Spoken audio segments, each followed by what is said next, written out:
Hello and welcome to Monday's episode of the Terrace Scottish Football Podcast. I am your host, Craig Fowler, and I'm joined in person in my flat in deepest, darkest Gorbals by Tony Anderson. Hi Craig, it's nice to be here. It's nice to see your new place. I know, it's first time, isn't it? It very much is. Very much is.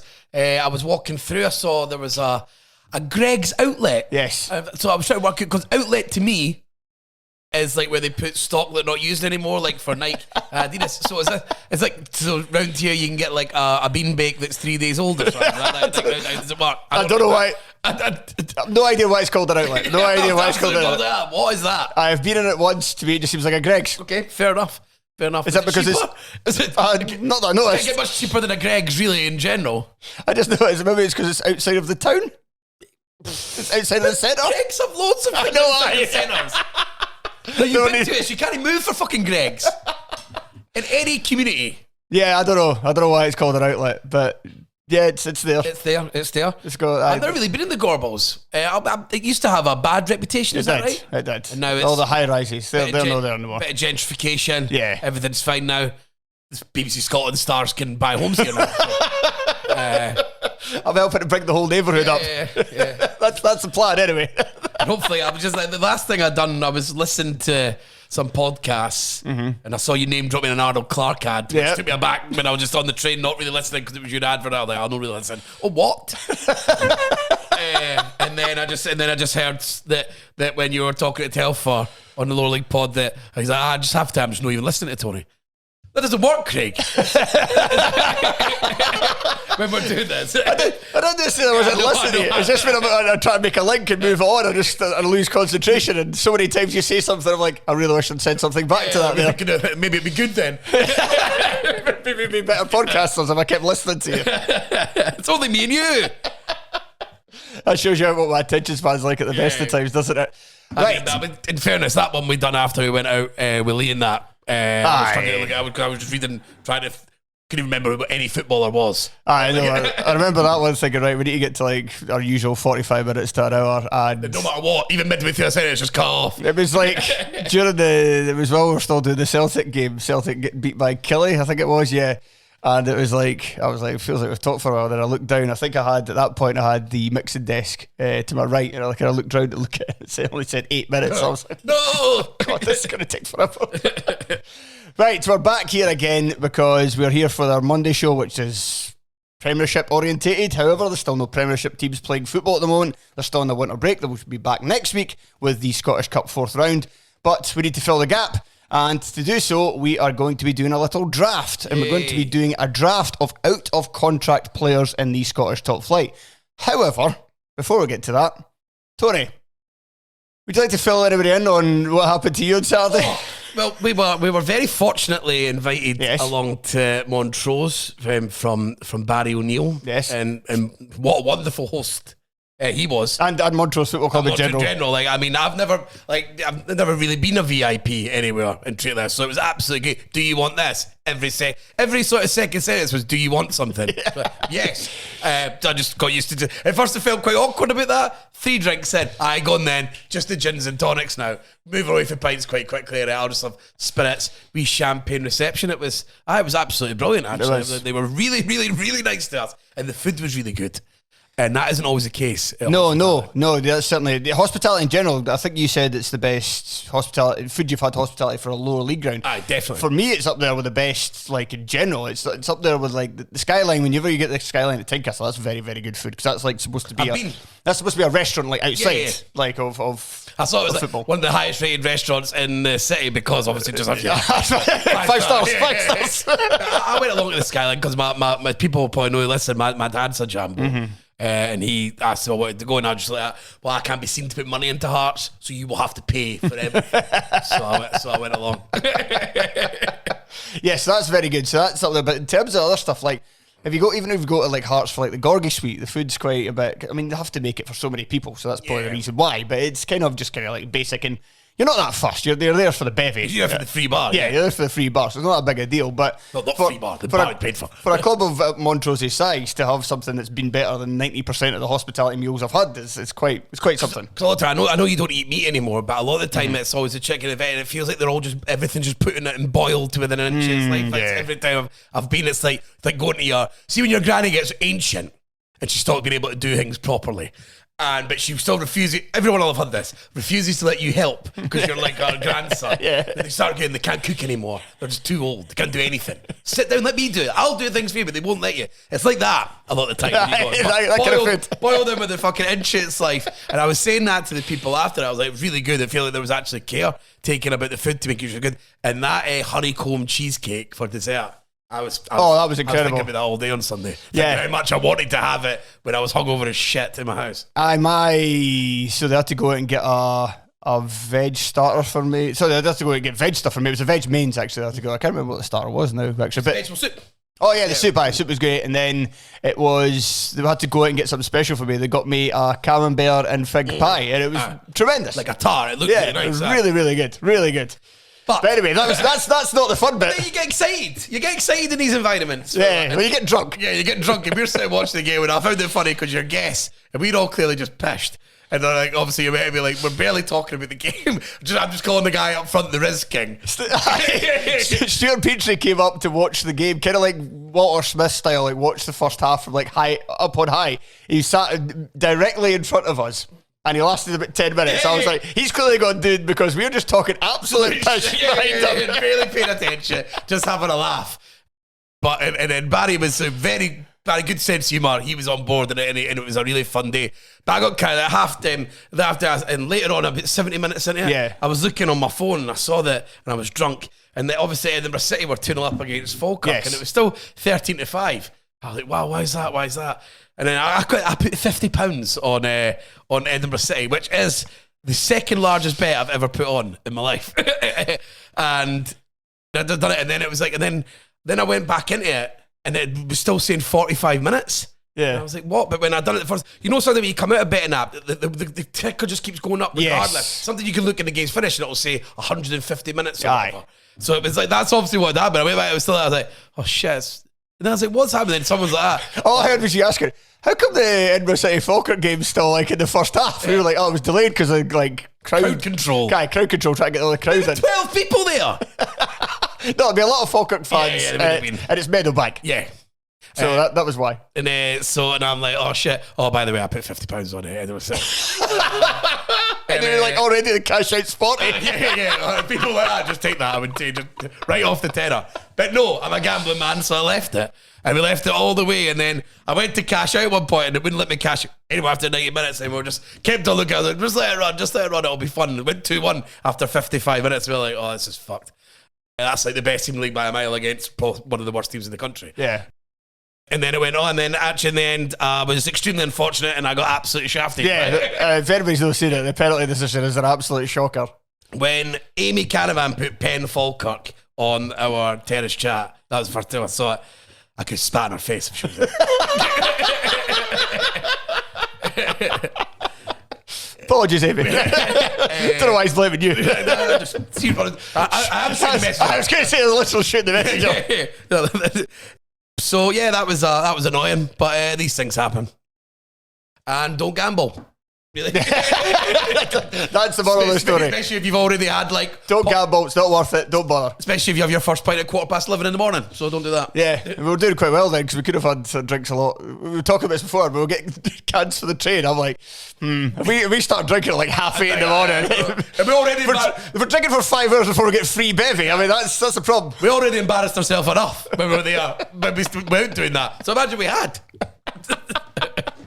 But yeah, tremendous Saturday. But anyway, let's get on to this draft. So, what we're going to I meant to say we should have done this before. And so we would do for this draft order. So it's out of contract players in the Scottish Premiership this summer, and there's loads. You should have a look at Nary's Toe Poker, the excellent blog. It keeps a track of everybody's contracts, everybody who's signing who's leaving, blah blah blah. It's a very, very valuable tool for the Terrace podcast over the years, and we thank Laurie Spence for his continued great work. But if you have a look at that, you'll see that There's loads and loads. 108. I just counted it all up. 108 players. You know how he puts the brackets, the numbers in each team. 108.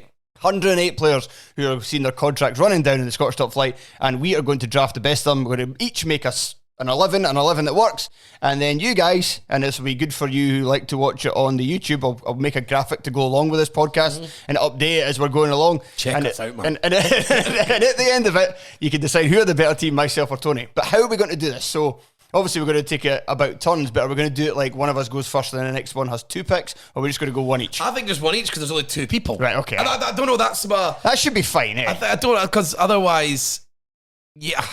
Otherwise, do you even want to go first? I don't know. Would you rather go second? I don't know. No idea. It's all just a bit of fun. Like, I mean, if your team's better, I can live with it. Maybe we just go one each. Right, okay, so we'll do rock, paper, scissors, who goes first. Wow, here we go. This is why people are just listening on Spotify now. Like, oh my God, where's my YouTube? Holy shit. This is how we get the subscribers in. Right, is it just one? On 3. On 3. Right, 1, 2, 3. 1, 2, 3. Damn it! David Turnbull next. Right, keep a track of your who you've got, or do you want me to write it down? Actually, yeah, I've not brought a pen and paper. Because I've come to the Gorbals. I'm a bit lost. Don't know if you're going to say, didn't you want to bring my pen and paper because you got choked? Right, you've selected David Turnbull. That's fine with me. I'm going. Right, okay. Actually, should maybe explain why. Otherwise, this is going to be a very short podcast. Yeah. Well, we've already done most of it talking about me losing money. But David Turnbull, I mean, he's the best player on the list. I mean, I don't out of the 108 players. Don't think he's going to sign a new deal. Seems like he's coming to the end of his Celtic career. Doing a bit of Italy fun. Yes, I said that in the podcast. I originally said I'd like it to go to English Championship team, and then I was like, hang on, what the fuck am I talking about? No, get him abroad. Get him a Serie A. I think Turnbull would be cool there as well. And then as I said on that Patreon podcast with you, and if Lewis Ferguson's scoring and doing the amount he is in Serie A, then David Turnbull should definitely do well there. Yeah, and I still, again, this is all stereotypes. I don't really watch it. I still feel like players like Turnbull would still be quite revered and enjoyed in Italian football, which is much less and less, even in Scottish football. In UK, everyone's just fucking robot, run, fucking fall. And we're like killing all these sort of players like Turnbull who like just kind of walk around a bit and ping shots, crosses. They're not particularly fit. They won't press. He's not been able to get in Postecoglou's team really. Rodgers kind of looked like he was using him as a pet project almost to bring him back, but that's even stopped already because it just doesn't suit even Rodgers. Rodgers likes to press. He plays a pretty high energy. So I feel like Italy would actually let him play as a 10. Like actually, and I feel like here hardly anyone gets to do it. Yeah. So maybe just that would be a fun place for him to go. And if they fall in love with Ferguson for his like attributes, I mean, you'd have a throwback player. Get him in a bloody AC Milan strip. It'll be a laugh. I'd love to see that. That'd be class. Absolutely brilliant. Right, with my first pick, I'm going to go Borna Barisic. Oh, straight with the left back. Get myself a left back. I want somebody in my team that could cross the ball, Tony. Yeah, well, I mean, I was thinking, my dream was to have him and possibly Strain. But I was thinking about, and then I'll let you guess who the striker would be if I had both of them. I think I know. I'm considering something myself. Yeah, that was kind of the angle I was going for. Which means, I mean, Borna Barisic has lost his place now. You think he would be leaving? But we've seen this before, have we not, as well? Yeah. And as we talked about as well on previous podcasts, that Ridvan Yilmaz, if there is interest in him, and if somebody wants to make an offer, it's something the Rangers could actually sell for money, which they don't do an awful lot of. But then what do? They are very bad at getting selling players. They really are. It's quite wild over recent seasons how much they've kind of mishandled some of this, but. Yeah, he has lost his place for the meantime, but he's lost his place at times before, then somehow managed to slowly drift his way back into the team. Yeah, and then obviously set up the winning goal in the cup final, and that was fairly recently. And no matter what, he's always still been able to deliver. I've always thought like Borna Barisic must be, if he's just stopping and crossing, maybe like one of the top 10, 15 players in Europe crossing. He must be because it's something that's absolutely pinpoint. He's varied. A key to say that when he's stopping and crossing, because he can't do it when he's running. It's just the actual crossing, the skill of crossing with no other bells and whistles surrounding it. I've always thought, and he always had quite a variation in his delivery. But yeah, I mean, there was those other things lacking in Borna Barisic's game, and the fact that they've never been able to really replace him is. Again, a bit of indictment in Rangers in their transfer, because there must be better left backs, more rounded left backs than what with the money that they have that they could get. But yeah, he's been a really good player here, really overall. Right, when he sat down. So who's getting it? Sorry, so we're just doing one each, or we're doing two and then you two and then me two, or I don't know what. Fairly, you're the boss, aren't you? So I don't know. That one seems fairer, but also less fun. What? The two each. I just do one each. Go for fun. Right? Am I going for yes. my St Mirren man, or am I? Because I was very much thinking about Ryan Strain. Big in my head. I could also just get a centre half because there's not a lot. Centre half's definitely where the nah. I'm a big Ryan Strain guy. Fuck! I want Get him Strain. in. I know. I don't want you having the double cross merch. That is immediate blow to my plan for my entire plan for this fucking team. It's already out the window. I've got that's me. You got Turnbull and Strain. I've got footballers, man. It's like a skillful team. We need a rethink here already. Right. Ryan Strain. Talk about Ryan Strain while I ponder how to fix this. You just find it hard. Him getting injured was. Could that be a blessing in disguise? Will he end up maybe signing a deal because he's not playing? No, he's got too much credit. But people will want Strain. Even if he wanted to make the step, he could make the step up for more money to go to like Hibs, Hearts, or Aberdeen. I'm sure we would all take him. Yeah. But I think. Even if it's not English Championship, there'd be teams that would be able to offer him 3 times what he's on at St Mirren, and he's been brilliant for St Mirren, and he's the type. And he's not your normal right back, where he's more of a footballer. He doesn't bomb up and down. It's like his touch and his ability that's the thing that always stands out about him. But for what I've read, I've quite a few people and. You see this, there's some Hibs fans on some of the forums and stuff who seem to watch a fair amount of A-League football. And I've seen this, and I saw Hearts fans saying it as well, that Strain wasn't ever thought of as anyone in the A-League. And like other players that have came here who've done much worse than Strain were thought of as much better players. And the way he made it to St Mirren wasn't the normal route that a lot of the other players have had. And I think a lot of people are shocked how good he's come. And he's now broke his way into the Australia squad, as you'd expect. Yeah, and I mean he played against England at Wembley, and you would think that if he was fit, he would definitely be in that Asia Cup squad, which again really works against out of contract at St Mirren, and you've got an international tournament to go. I know it's not the Euros or the World Cup, but there's definitely teams that'll be watching the Asia Cup. Oh yeah, definitely, and that's pretty shit for him because he's probably, as I said, moving into the bit where you're thinking, well, Atkinson, Miller, Strain. For me, I'd be picking Strain every day of the week.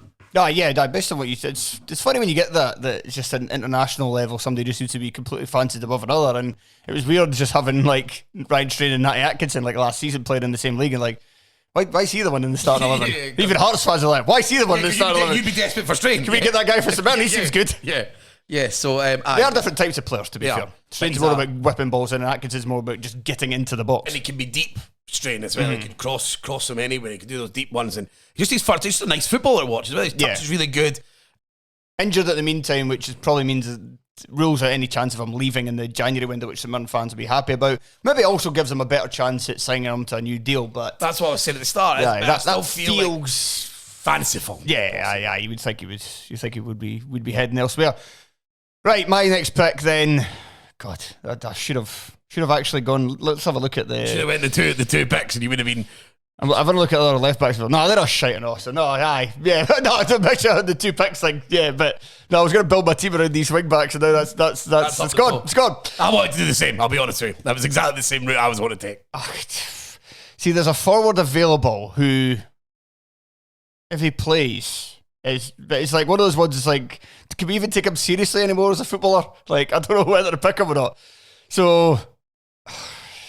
Nah, I don't take him serious as a footballer anymore. He's mainly just an injury casualty all the time. So I'm going to go to defence and speak of injury casualties. I'm going to pick Craig Halkett. There we go. He's back now. Yeah, he's back now. How many games has he played now? Oh, you're asking. So when was it he first? So wasn't the Aberdeen game where he played first at came back? I think he came back the game before the Aberdeen game. He came off the bench. And then he played against Aberdeen, played at Celtic Park. So he's probably been back for about 7 or 8 games now. That's pretty good going. And there was one, it was the Livingston away game where he played very well. He was poor in the county game, and you could kind of see he's still getting up to speed a bit. And also, and this might be a problem for Hearts in the second half of the season a little bit with him and Kent in the same side, is that there's just a lack of guys entirely comfortable at kind of keeping playing the ball out for the back. Halkett's not the worst, but it's not the main part of his game. And that was an issue. Headering. Yes, that was the issue of the county game, but he's still coming back for injury. But the performance against Livingston, he's still like a rock at the heart of the defence when he is fully up to speed.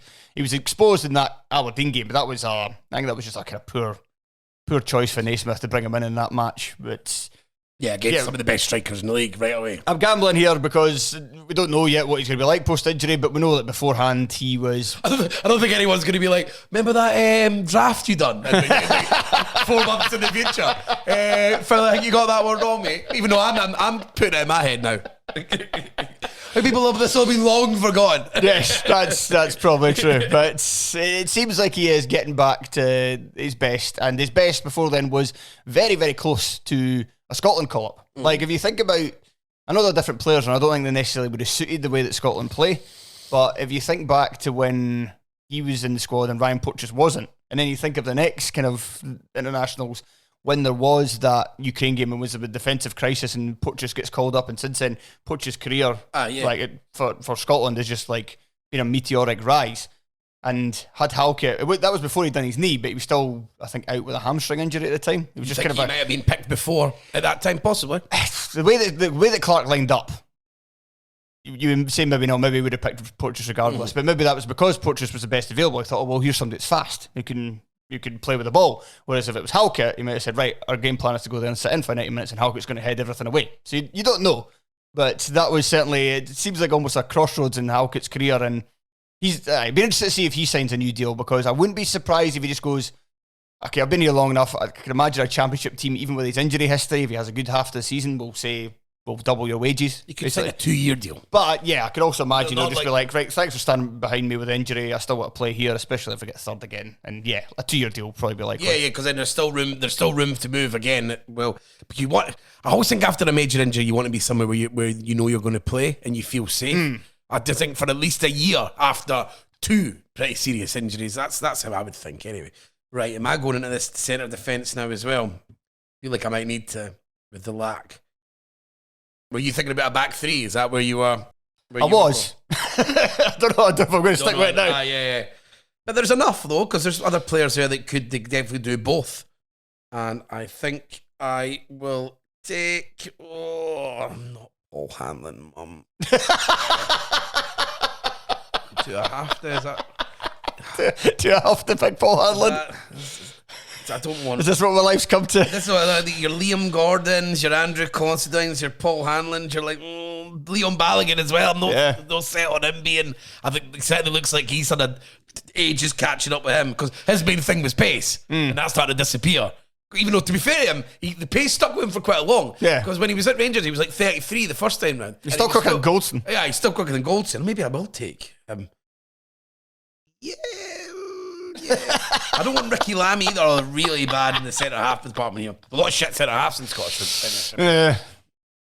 Because I'm thinking like there's loads of Motherwell and there's Hibs, and they're like they possibly are the 2 worst defensive teams in the league. Maybe I think they might be. A lot of goals conceded. Hibs certainly are, definitely.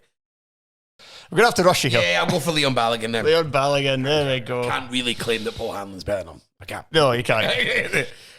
I mean, he still played some football this season. You can see that he's still had some very good performances. He has had some very good performances. The cup final. Yep. He was excellent in the cup final. Probably Rangers' best player, I would say. And he's still got that experience. He's always good. Again, the pace was his main thing, because I think a lot of time with Balogun, he did make mistakes and he could sometimes be caught out of position, but the beauty would be that he'd always be able to get back. But on that list, he's definitely the next best centre half. I mean, people want to argue that Ricky Lammy's better or something like that. Fine, but he's not. Right, okay, where am I going to go now? This is difficult, lemon, difficult. Right, okay, right, there's positions that are nice up in the loop reference there. yeah, in the loop, yep. There is so much guff on this. Well, that's say with contract players. There's over 100. There's going to be some guff, people you've never heard of in your life. Like, but if I'm still looking at the cream of the crop, there's only been 5 selected. I'm like, I don't want any of these guys. Dane Murray. Okay, well, I just take somebody that I just think is really good. I think you're going to have weak links in this team anyway. regardless. But who's left? I think is really good. This is difficult. Right? Okay. I'm going to go for. No, actually, I'm just going to go with a pick I was going to make before. I'm going to go with Kamar Roof. Is he more of just an injured player than a player these days? But when he does, on the very rare occasions he plays, I think, no, unfortunately, still the best forward available. Halkett, Roof, not going well. If we can get them on the field and play, I'm taking a chance here. I'm taking a chance of saying if the guys stay fit, this is going to be a hell of a team. If they don't stay fit, we've got some serious issues here. Yeah, Kamar Roof. How many times has he played this season? I'm just going to quickly still look this up. I think it was McCoist, and it was hard to argue with him. After, was it Roofs, when they won in Seville, was it? When they beat Betis? Yeah. Where he scored. Yeah, and like McCoy said, and it was a really fair point. Just Kamar Roof is without doubt still the best finisher at Rangers. Yes. Like, he's played 15 times this season. I don't know when he starts that. Not too bad. Can't be too bad. What's his injury at the moment? Because he's definitely out right now. Yeah. He was forced off against St Johnson. I don't see anything else. Just Kamar Roof injury feels like sky drops on your head. What does that mean? It was Philippe Clement that said that. That's not a prognosis. I don't know what that is. The old sky on the head. Right. Okay. He's injured all the time. I think people listen to this. People pick up on that one. Yeah, I think they're going to be like, pick a Roof. You pick somebody that never plays. But also, when you see the rest of the forward options, you might understand why I went for him. Yeah. Well, I've got. Who might I go for here? I think I could really. Quite boring, but I think I might go for another Rangers man. Right.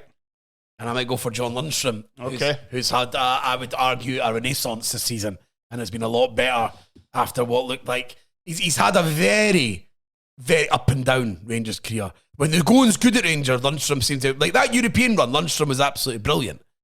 And then last season, he wasn't under Beale. But I would say this season, he's back to being one of the first names on the midfield team sheet, and he's had some really, really good games. And he's got good legs, Lundstrom. He can get around the pitch, and that's important when I've got Turnbull in front of you. So there. So it fits in nicely in your team as well. Right, okay, back to me, for God's sake now. Right, I've already done it once for one player, so I'm gonna ignore the obvious one, especially after you picked Lundstrom, because I could have gone Ryan Jack. That's what I thought you were going to do. But you're not going to have a team to play. I'm sorry. I know it's very tempting because you normally say, they say the game isn't played on paper. This one literally is. This one literally is played on paper. So we can just pretend that they're fit. Yeah, I mean, that's the thing. It's hard to argue with. But I think I'm going to get knocked for the injuries already. If I select Ryan Jack, people are just going to go, finally, your team literally never plays football. So I'm not going to go for him. Am I going to go for somebody else in the same position, or am I going to go elsewhere? I think I'll go somebody in the same position. I think I'm going to select. Yeah, well, I'll select Benny Beningame. Oh, that's what I was thinking. I like Benny Beningame. I think he's a really good player. And he is, speaking of players getting back to their best after a long-term injury, Beningame is certainly that. He spent a hell of a long time out with a knee injury. It was about 15, 16 months in total. And start of this season, I think it really took him a bit of time to get up to speed. Even when he started to play well in games, I still thought that defensively there was something that was a bit missing. I think that's back now because, and this is something I've spoken about before, but in his debut campaign, there was so many times when Beningame used to chase after an opposition player and get make a tackle from behind, but come out cleanly and win the ball and also take the ball with him, spider legs. Yeah, where he'd just be able to get it, put his foot on the ball, so the player goes over him. And then just come away with the football. The go-go gadget type of thing. Brilliant. And I don't think I've seen him do it many times this season, but he was really struggling to begin with. He was making the challenges and not getting the ball, just getting booked. Do you think there's a fear for that injury as well that might stop him doing it less? Because it's an athletic style of tackling. Yes. I think he just looked like he lost a bit of athleticism, but he certainly looks like he's getting it back recently. His performance at Easter Road, he was the best. One of the very few players who done okay in that game. Yes. I thought he was a very low bar, but... he was excellent. I thought he was very good in that game. But that was about it, really, for a perspective of that match. The snake hips were back a bit in that game as well. Which again is talking about a player not starting to trust their body a bit more. When you do those more agile, sharp turns, drops the shoulder. I think something you see with injured players when they come back, you worry that those parts of their game would be gone. You always want, I'll use an example, a really easy one. Players like John McGinn, if he got a really serious injury, would that change his style, and that would have a major impact on his game? And I think with Beningame, you might be seeing him starting to get back to trusting his body. Yes. Right, who's your next selection? Oh, God. Rightio. Should I stick? I mean, I could do another defender. I get one of these strikers. I'm trying to work out if I'm going to go 3 at the back or... Okay. And then I could go with... There's not very good strikers, but there's a fun duo I could have up there. Okay. I'll tell you that. I'm intrigued by what that is. You've got Adam Lafondra as well. I mean, he's came back. He's been injured. He had a pretty serious injury, but he was really good. Yes, he was. Before the injury. But that is, again, tempting fate. Another year older when this team comes together, this made-up team comes together. Oh, I'm really not sure here. Let's go for... Do I want Oberlai? I think it's good. Yeah, I'm thinking out there. Again, Paul Hanlon. Go with it. Paul Hanlon, Oberlai, Liam Gordon, Ricky Lamy, Andy Considine. I think I want Oberlai in there. That's a good pick. I wanted him. Because Balogun's... Because, again, Oberlai's got a bit of pace, and Balogun's not the worst on the ball, neither's Oberlai, so they can both play a bit of football out there. And now I'll have a think later on if I'm wanting to have them 3 at the back, because there's not a huge amount of wingers here, Fowler, which is a bit of a problem. There's not loads of wingers. No, there's not. So I'm going to select an attacking midfielder, and I'm going to select Jan Dander. Oh, see, I was thinking that one here you would either go for, there's 2 really similar ones in Jan Dander, and then there's someone else who's really similar. A player that I can't say, so I'm just speaking for no reason. Right, that's fine. I think I know who you're talking about, but I wouldn't mind selecting him as well, so I'm just going to shut up and allow you to plough aimlessly through that list.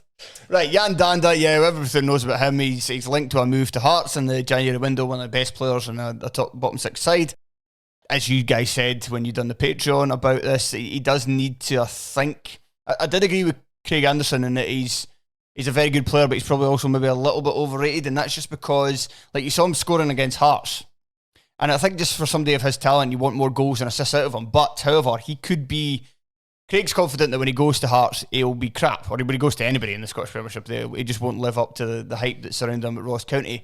I know exactly what he means, because it is sometimes that kind of move, even though you're moving within divisions, that kind of move in levels can sometimes just not work out for a player who looks very good at a kind of a smaller club. But it could easily work out with somebody like Dander that he needs better players around him. And like, he's been playing largely for a Ross County team that just about every game their plan has been knock it long to Jordan White and let's go for there. And that's not going to suit him that well. So we're interested to see what happens when he does move. If he moves to like a Hearts or an Aberdeen or a Hibs. Yeah, it'd just be weird. Like, Dander's just like, well, I think that he just can't play for Hibs because of the 4-4-2. I just don't know where to use him. That's what I think. Well, by the time his contract runs out, there may be a new manager anyway. So, well, but Dander could.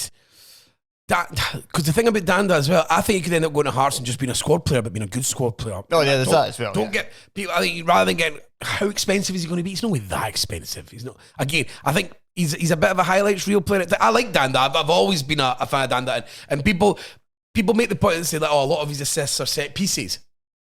Is that bad? Is that a bad thing that he's very good at set pieces? I do understand that it's not like creative open play. But again, at Ross County, this is where he gets most of the opportunity to play. In a better team, when he'll get more to be able to do it. But then there's the alternative if he plays for Hearts, he plays against deeper defences, tighter defences, no as much room in between the lines, blah, blah, blah. So it's hard. There's a balancing act about what you think. But he's a good player. And no matter what, I think if he went to Hibs, Hearts or Aberdeen, he'd always be a useful squad player. When he came on Easter Road, for example, in the 2-2 game's gone. Mm-hmm. Okay, he's the one. I know it's a mistake, but he's the one who starts putting dangerous balls, all asking the question. And you're just sitting there like that. Why the fuck was he not playing? Because they were doing just. And I know he didn't play sometimes, and people say, oh, maybe because of his maybe defensive nous, all that sort of stuff.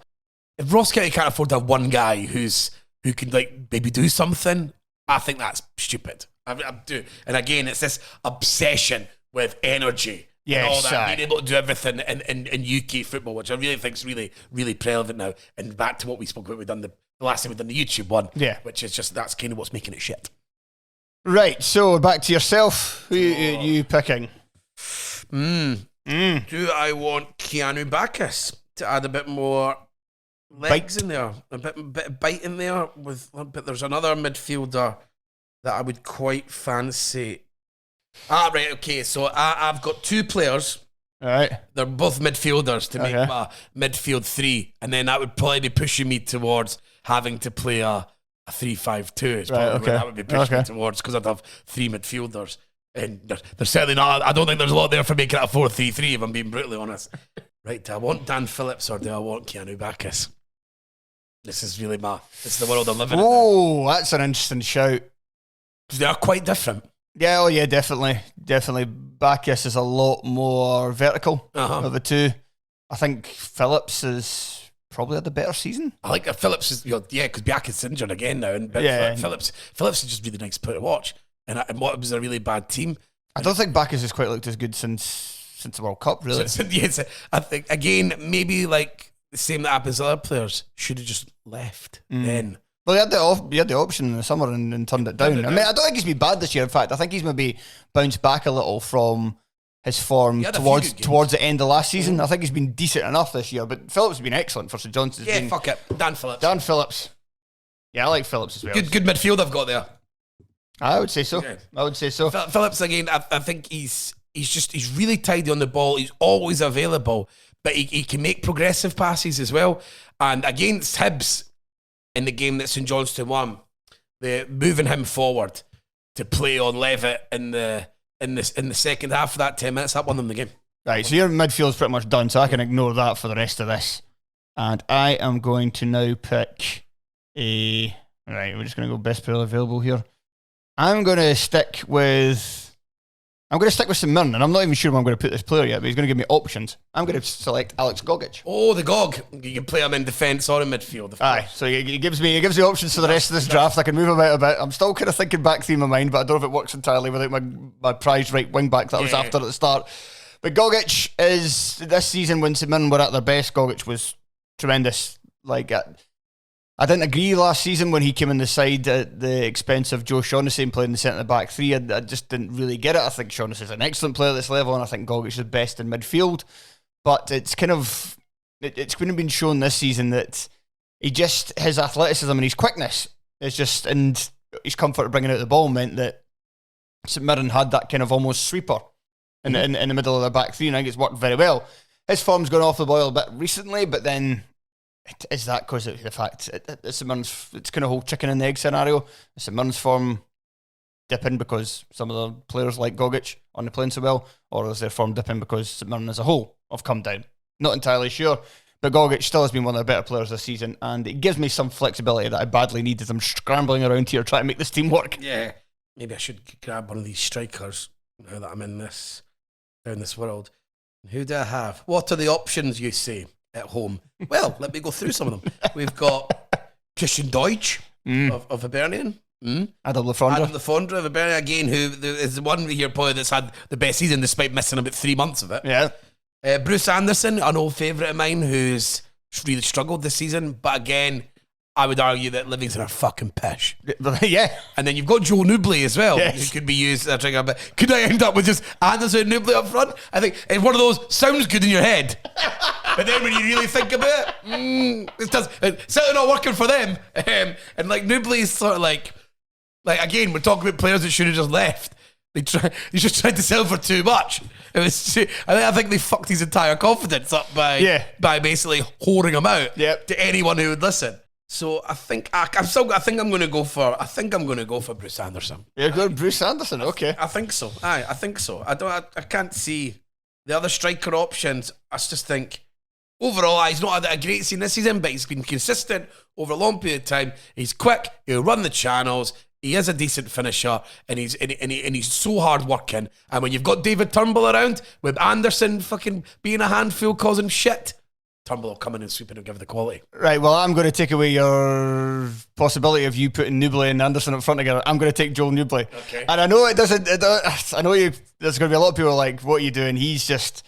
Because I've seen this, people saying like he was never really that good. He was just a very kind of different type of player than one that you typically see in any sort of football. Like so big, but also like such great feet, brilliant at dribbling with the ball, but lacked a bit of explosiveness, lacked the ability to finish consistently. Can't score in a battle of fannies. Aye. His ability to finish in front of goal has not been that great. So But I have faith that once he gets a move and he goes somewhere else, that he will rekindle. I need some size in this team. I need some size in this attack. I've got Kamar Roof and I've got Jan Danda. That's a couple of wee guys right there. Roof kind of plays. He's not that small. He's quite small. He plays above his height, but So then maybe that's a good. But just I don't think of him as. He's about what 5'10", 5'11". Is he? I've always thought of him maybe a bit bigger. Again, this is purely perception. You always look tall if you score for the halfway line.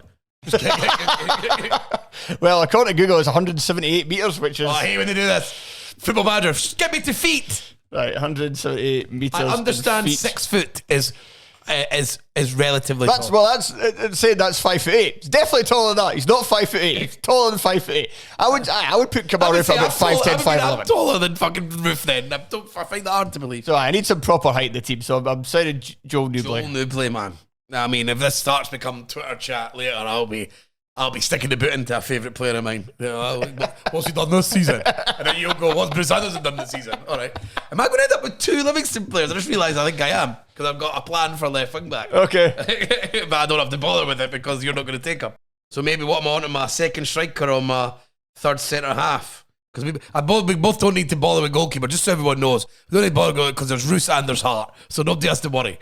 There's two goalkeepers. And if you want to still have faith in Craig Gordon, and there's John McLaughlin as well, who would easily start for the majority of the league. There's Liam Kelly. Don't worry about it. Sorry. David Marshall. Oh, yeah. Well, I mean, he's not been that. He's actually on a bit of a return this season. So I'm thinking, what could I do with Paul McGinn as part of my back three? I remember it working very well. Yes. At Hibs. And he does do it somewhere. And I like Paul McGinn. I've always thought Paul McGinn is limited, but it's just really similar to Gogic. Just gives you option. You could pop Paul McGinn. Paul McGinn's kind of guy you could pop into midfield and he would run around and make the tackles. He wouldn't have the quality, but you see, for a game, you could get away with Paul McGinn in there. So I'm learning to that again, because Liam Gordon's just, he's not had that great a season, and it's not. I think since he lost his pals, well, they all sort of, when Thingy left to go down south to Wigan, all the guys, he was really holding this whole thing. It really showed how good he was, actually. Jason Kerr. Because when he left, they two both McCart as well, yeah, he did. Both struggled. Instantly, both struggled. So it really showed that he was, because that back three was strong as fuck and won a double. But the minute you took one guy out of it, so it wasn't that spectacular. So I think I do prefer him. What are the other options you could have? Ricky Lammy. He's been all right at Dundee, hasn't he? Callum Butcher had a decent time at centre half, again playing a back three. Last season, that's finished now, isn't it? Yeah, but yeah, you know what? I will take Paul McGinn to play on the right hand side. So I've got Paul McGinn and Ryan Strain with the underlaps, the overlaps. There we go. Paul McGinn's still got some decent legs in there as well, which maybe makes up. He'll be able to get beyond Ryan Strain. Right, I'm gonna take a goalie now, because I know there's two good goalies available, but I think despite the fact he's been getting a bit of stick this year, I think there's a noticeable difference between number 1 and number 2 in this list. Joe Hart is still the best goalie in this list. I like Bruce a lot. He's not as good as Joe Hart. Even Joe Hart in this late career, where he's just clearly, the thing is, Joe Hart, like, a lot of the stick he's getting is in Europe. You put Kel Roos in that Celtic team and ask him to play like Champions League. Is he going to look that good? Probably not. Done in the Conference League, all right. Maybe it's because it's two tournaments down. And teams like Aberdeen, isn't it? And also this year as well, I think Roos, I think he's made a bit more mistakes in the league than he did last term. So yeah, I'm picking Joe Hart. I think it's the obvious goalkeeper choice for this list. Yes. And you could say Craig Gordon, but we don't know. Like, we don't know what he's like now. He's still not seen him after his injury. If he was as good as he was before, it would definitely been better than Xander Clark. He would be back in the team. And Xander Clark, Clark's played well recently, but there was this point where Gordon was back. He was in the squad again. Clark had the crap game against, I can't remember who it was now, Aberdeen. Mm-hmm. Was it Aberdeen? Yeah, it was. It was Aberdeen where it was the winning goal where he could have came off his line and chose not to, and Aberdeen made it very easy for Aberdeen to score. He thought after that he was going to get dropped, Gordon was going to come back, and the fact that he didn't makes me kind of wonder how much left Gordon has in the tank. He's 41, snapped his leg in bits. Yes. I found that when he was coming back and people were like, get him in the tail, like, surely there's been a down, like, there's been a regression. There just has to have been. We don't know. Possibly just need a bit more time to get up to speed, and he'll be incredible. Incredible. Then fair enough. Incredible. As I said, so Craig Gordon. You know how petty I am. That I will still go on and still say that I still think Craig Gordon, as an actual footballer, still might be the worst that's ever played in the whole of the world. You mean his technical ability? Football might be the worst. Apparently, he started off as a striker as well. That career would not have went far. God. yeah, that was when he was like 7.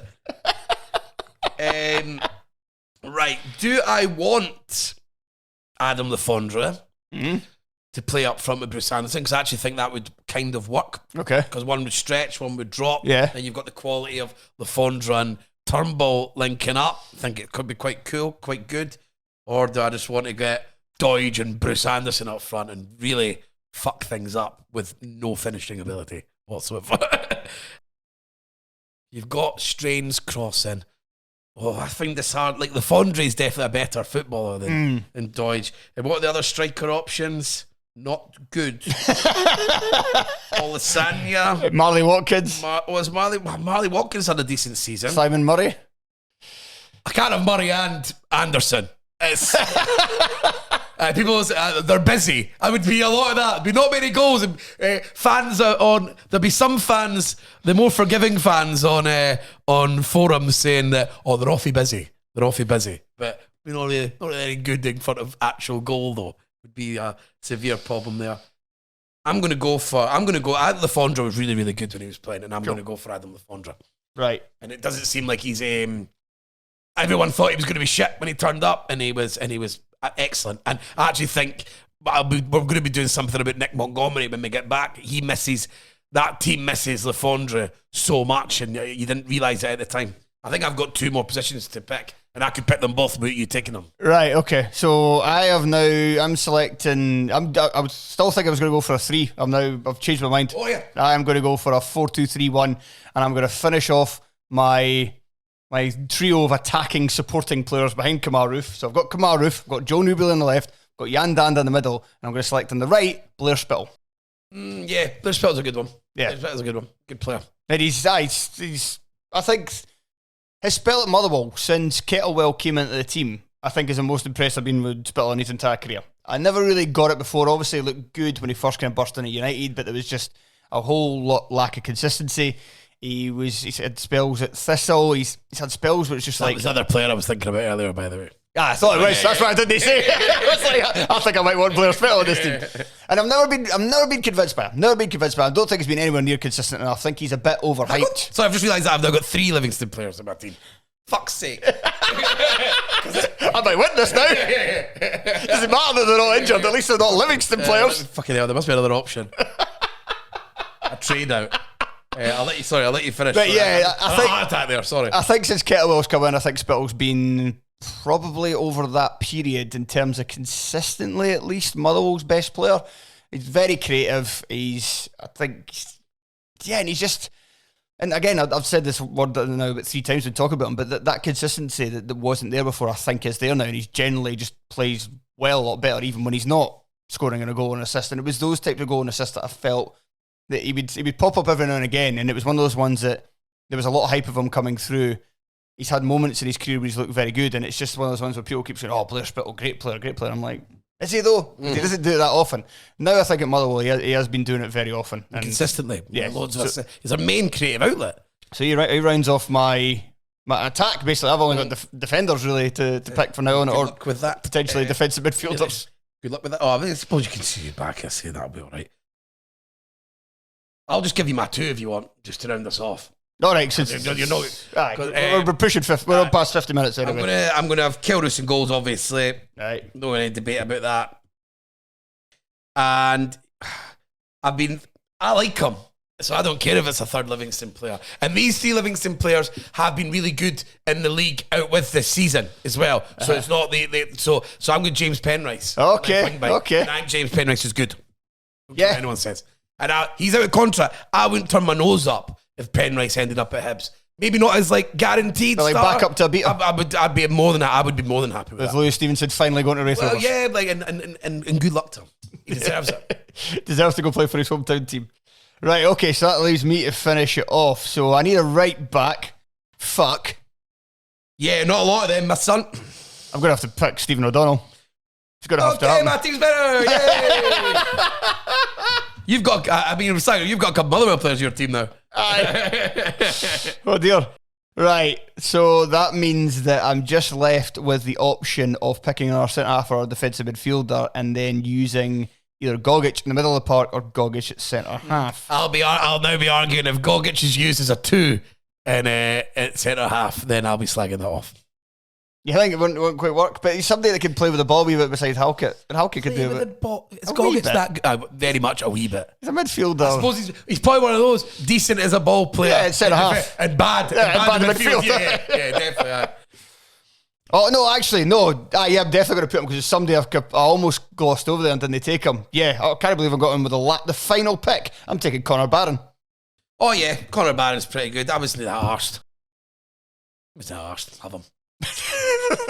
I think Connor Barron on his days was a brilliant, his performance against Pauk in the home game. The home game was really good. One of the best I've seen for a player this season in the Scottish top flight. So that's, he's tenacious, he can pass the ball, he's now starting to get a bit of kind of verticality in his game as well.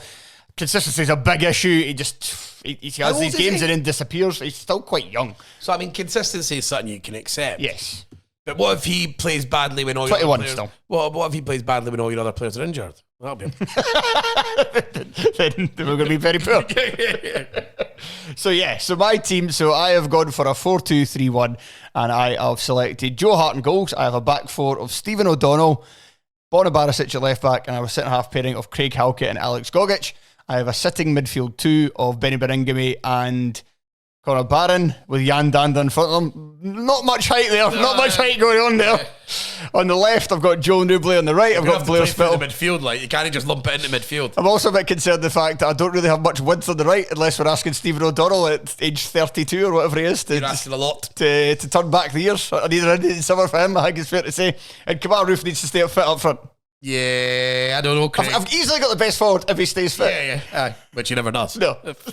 for over a 5-year period now. So what's my team then? Right, okay, so your team has got to be Kel Roos. So you went for a back three, didn't you? 3-5-2. So you had Kel Roos in goals, you had right wing back Ryan Strain, you had left wing back James Penrice, your back three was Paul McGinn, Io Obalai and Leon Balogun. Yep. And you had a midfield 3 of John Lundstrom. Who else we got here? Dan Phillips. And David Turnbull. Yeah, you might win this. And then Bruce Anderson and Adam Lefondre up front. Yes. Oof. I think next balancer. I think you might win this. Cool. Good. You had the first pick though, so yeah. So if I get beat, that's my fault. Basically, all hands on David Turnbull. Very much. He's the best player on the list.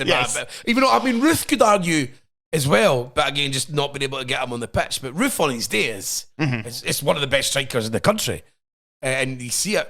And his day always seems to be when they play in Europe. Maybe he likes playing in Europe.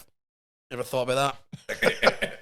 Right, that'll do us. Thank you very much for listening and watching. If you watched us on YouTube, and if you'd like to continue doing that, we're going to put up another exclusive YouTube video. This is going to be me asking Tony just about the thoughts of him as a Hibs fan and Hibs fans in general about Nick Montgomery, because it was very positive just 6 weeks ago, I think it's fair to say, maybe slightly longer than that, but not the best of festive periods. 1 in 5, I think it was. Yeah, meant that Montgomery is now, questions are being asked, and I'm going to ask Tony some questions about that. So head over to our YouTube channel if you want to check out that.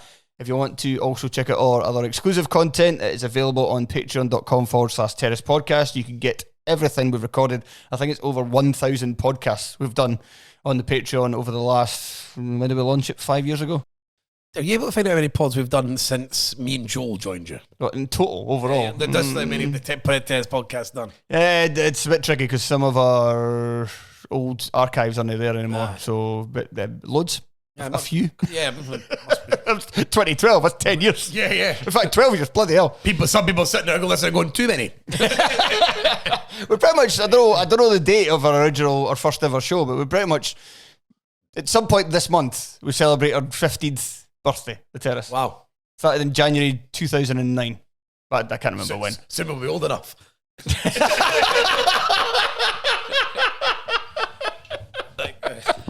Oh dear. So yeah, patreon.com if you want the loads of other bonus content.